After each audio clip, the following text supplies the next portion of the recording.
Assalamu alaikum wa rahmatullahi wa barakatuhu. Welcome to today's sohbet on this Wednesday, the 25th of June, 2025. I hope you are well wherever you're tuning into this from. And this being the last day also of al-Hijjah, last day of 1446 in the Hijri calendar, and the first day of Muharram of 1447. It is a time when we should reflect.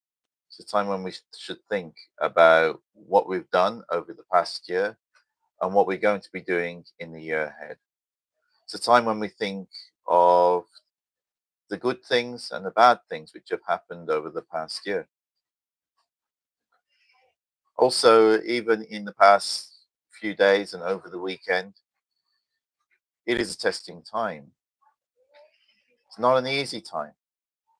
And we hope and pray that the ceasefire prevails between Iran and Israel and that there is peace in the Middle East. But at this particular stage, we don't know how that's going to turn out either. Then there's an ongoing war in Ukraine. There is the potential threat of war in the Far East. These are indeed testing times, which is why I went back to the Qur'an and had a look in the Qur'an to see what Allah told one of his prophets who was going through, on a personal level, maybe an even more testing time. This is in Surah al-Anbiya 2180. Sorry, 83. And mention Job when he cried to his Lord, "Great harm has afflicted me, and you are the most merciful of the merciful." So we responded to him and removed the harm that afflicted him. And we restored his family and their like with them as a mercy from us and a reminder for God's worshippers. And mention Ishmael and Enoch, Idris and Ezekiel. They were all steadfast, and we admitted them into our mercy, for they were truly righteous. So what is Allah telling us in these verses? The Prophet Ayyub, Job in English, is recounted here as crying to his Lord when he was going through tremendous suffering. He'd lost his wife, he'd lost his children, he'd lost his family, he'd lost his livestock, which was his livelihood back in those days. He was truly suffering. And he cried out to Allah and said, "Great harm has afflicted me, and you are the most merciful of the merciful." And then Allah responded to him and removed the harm that was afflicting him. It says, "And we restored his family and their like with them as a mercy from us and a reminder for God's worshippers." And then mentions other prophets who were steadfast and always in remembrance of their Lord. And we admitted them into our mercy, for they were truly righteous, because they stuck to their faith and they were good people, sincere people, who when things went wrong for them, they returned to their Lord and asked for their Lord's help and support because they couldn't manage it on their own. And so Allah took the affliction away from them. I mean, this is a tremendous reminder for us in these times today. When we're going through difficulties that, at least on a personal level, for a lot of us, are not on anything like the scale of what Ayyub suffered. Although, obviously, there are those people who are stuck within war zones who have lost their families. They have lost their loved ones. And I say this as people of all faiths. You know, it's like whether they are Muslims or whether they are Jews or Christians or any religion, they're human beings. We're all human beings. We're all part of the same human family. We all suffer in the same way. And Allah gives us a solution as to how to handle these situations to make things easier for us.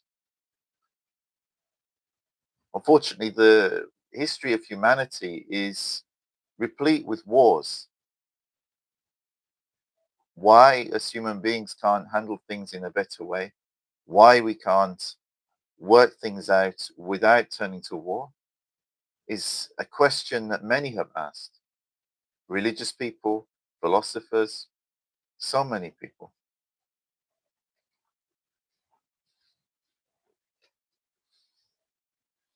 But wars happen. And how we handle that, how we address that on both a personal level and as communities, it's important. And sometimes these situations are unavoidable because of the geopolitical situation. And it's painful for all of us when we see these things. It's painful when we see people suffering. I get many people ask me how come I don't do more sohbets on this particular topic with the issues that have been going on in the world over the past few years. It's not that I don't discuss it, but if I focused on it all of the time, what else would I be discussing? What time would I be able to give to important aspects of Islam that come into everybody's day-to-day lives?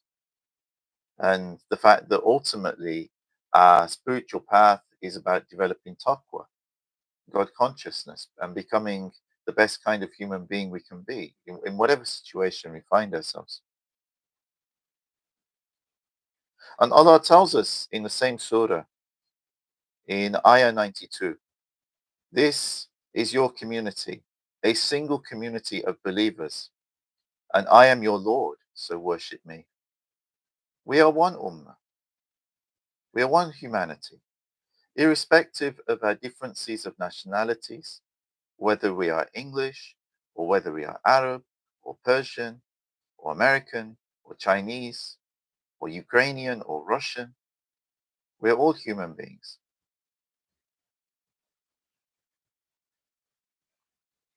And I do pray for the day when we can overcome our differences and come to a better understanding and work together for a world that will be far more in harmony than it is today. But this, we are facing difficult geopolitical situations, and it's not an easy thing to do. If it was, I guess we would already be there. Human egos are such that they flare up, and this causes conflict. And we see this within our own communities. We see this on an individual basis between individuals. And of course, these conflicts, they scale up to community level, people who are leading communities, whether as community leaders or as councillors or as members of parliament, at every different level. Even within organizations, people who are CEOs or people who are chairmen or all of these sorts of roles, you see these conflicts, they flare up, which is why it's important to develop taqwa.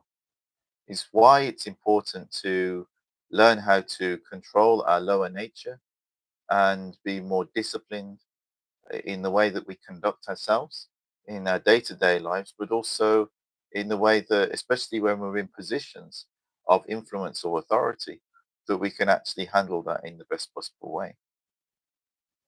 Allah reminds us in this verse that we are one community. And also tells us, and yet they disagreed and became divided, but they are all destined to return to us. Everyone ultimately is descending. Ultimately, everyone is destined to return to their Lord. Whatever their beliefs, whatever their ethnicity, whatever their nationality.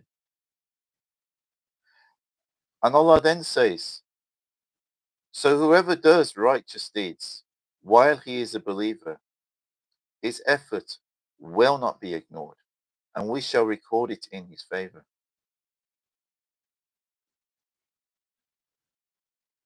Whoever does righteous deeds while he is a believer or she is a believer. Note the term believer. It's not narrow. And Allah mentions previous prophets, and those prophets of their followings, those prophets of their communities.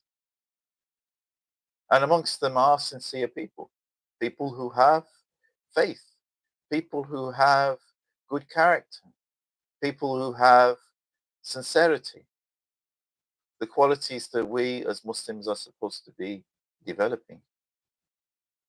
Because the message was repeated and sent to many different prophets.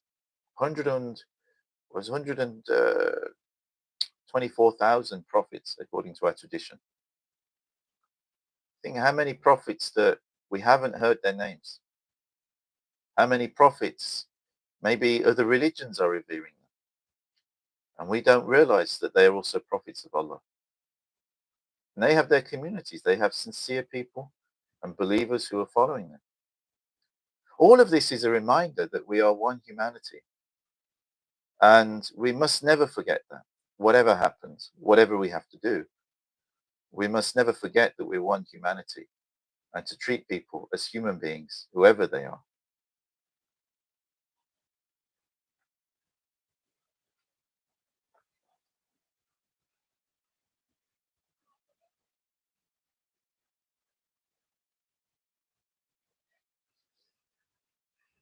We're reminded within our tariqah that in these situations that we must keep patience.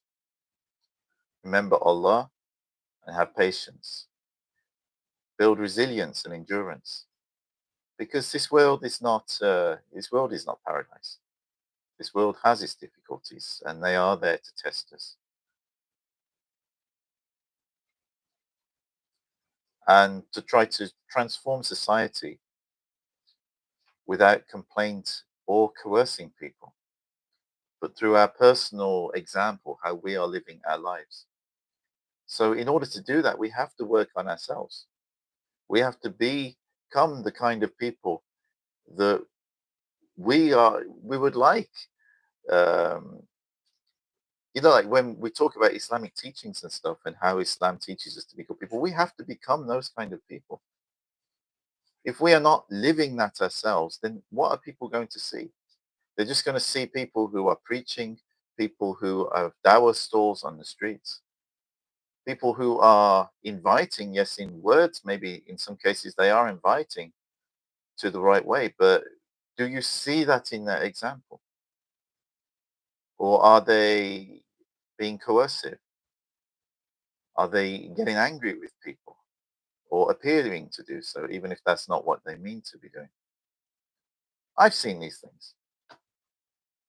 And it comes into all areas of life, whatever you do, whether you're doing a religious role or whether you are doing something that's political or whether you're doing something in the civil service or any particular role in society, you have to develop this self-discipline and professional approach. If you don't, then you will give completely the wrong impression and you're not going to go very far in that career path.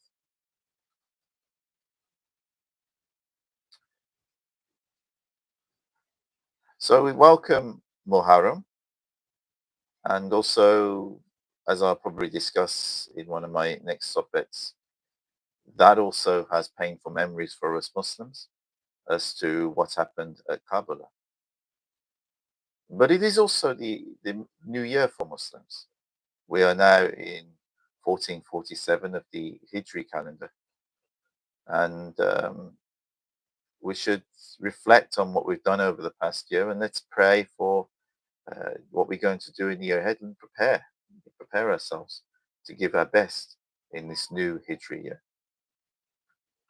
May Allah bless this year for all of us and guide you and grant us a more peaceful, harmonious world where people can actually get on with their lives without suffering, without difficulty, and that the issues in the world start to be resolved, both through divine blessing and also through us as human beings taking the right course, whatever that may be in various given situations. Have a very good afternoon if you're in the UK, and wherever you are in the world. Assalamu alaikum wa rahmatullahi wa barakatuhu. May the peace and blessings of God be with you all.